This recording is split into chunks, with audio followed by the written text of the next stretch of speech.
estou aqui! Ei, eu estou aqui!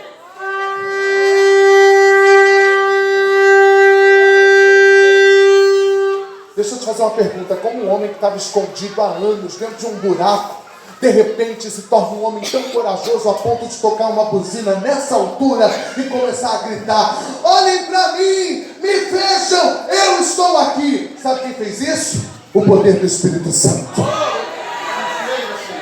E ele vai para uma batalha onde o número dos exércitos dos midianitas era 60 mil, dos amalequitas era 120 mil, amontinados eram 180 mil. Gideão vai para uma batalha com 300 homens, vence uma guerra de 300 contra 180 mil, porque não foi na sua força, mas foi o que, irmãos? No poder do Senhor. Elias estava em Israel. Profetiza que chuva virá. 1 Reis, capítulo 18, versículo 46.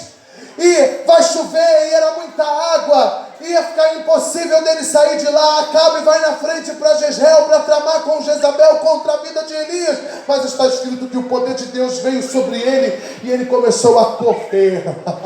Correr. Ele correu mais do que os cavalos de Acabe e ele atravessa os cavalos de Acabe. E eu acredito que se ele for um profeta sanguíneo como eu, ele olhou para Acabe, deu um risinho, deu uma piscada de olho e foi à frente de Acabe pelo caminho de Jezreel.